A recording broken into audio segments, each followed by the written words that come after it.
सर्वांना नमस्कार।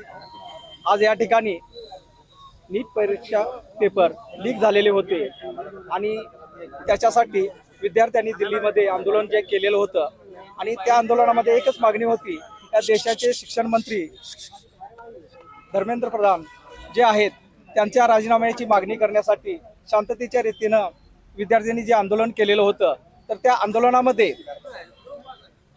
अतिशय दादागिरीनं त्या विद्यार्थ्यांच्यावरती हल्ला करण्यात आला आणि त्या विद्यार्थ्यांचं आंदोलन मोडकळीस आणलं, मोडून टाकणं।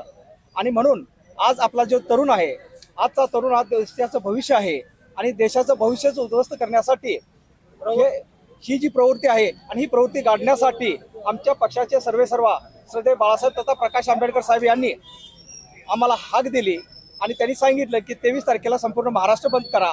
या ज्या विद्यार्थ्यांच्या वरती जो हल्ला झालेला आहे त्याच्या निषेधार्थ आम्ही संपूर्ण कोल्हापूर जिल्हा हा बंद करीत आहोत आणि त्यासाठी आज कोल्हापूरमध्ये आम्ही सर्वच पक्ष एकत्र येऊन, जे डाव्या आघाडीचे असतील, CPM आहे, आप आहे, अशा सर्व पक्षांना एकत्र बोलवून आम्ही हा मोर्चा काढत आहोत। ह्या मोर्चामध्ये लाखोच्या संख्येनं सर्व तरुण सहभागी होणार आहेत।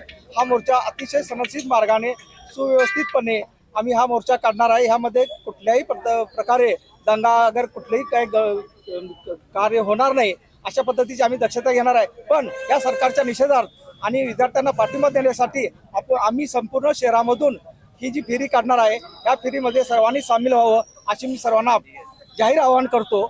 जय भीम, जय महाराष्ट्र। वंचित बहुजन आघाडी आणि डावी आघाडी आणि मित्रपक्ष यांच्या वतीनं आज महाराष्ट्र बंदचं आवाहन करण्यात आलेलं आहे।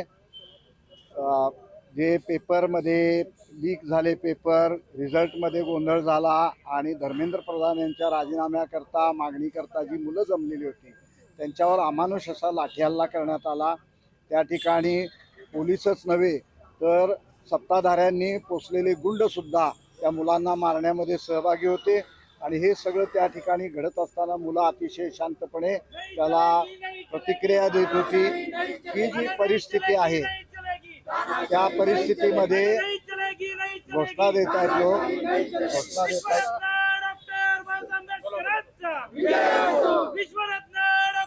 अशा स्थितीमध्ये हे सगळं युवकांचं जीवन आहे ते सरकार उद्ध्वस्त करत आहे।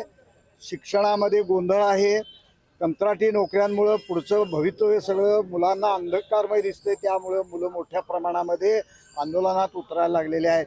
अशा स्थितीमध्ये मुलांच्या बाबतीमध्ये हेळसांड कराल किंवा दहशत कराल तर खबरदार असं सांगण्याकरता त्या ठिकाणी वंचित बहुजन आघाडी आणि डावे पक्ष यांनी महाराष्ट्र बंदची भूमिका जाहीर केलेली आहे आणि सर्वत्रच पोलिसांशी संघर्ष होत आहे।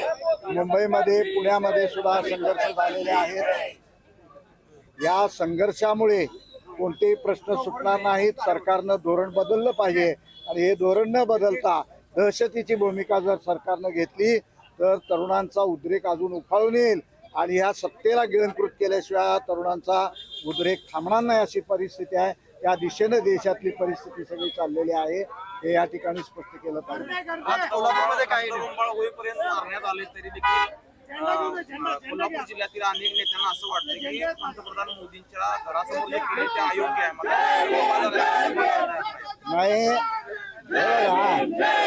सत्तेला चिकटणारे जे लोक आहेत, सत्तेला चिकटणाऱ्या लोकांबद्दल आपण काही बोलू नये।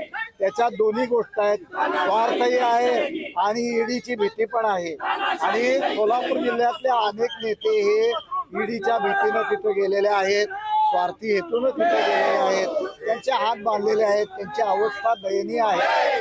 त्यांची कीव केली पाहिजे, त्यांच्यावर बोलण्यासारखं सुद्धा काही राहिलेलं नाही, त्यांनी काय सांगण्यासारखंही राहिलेलं नाही।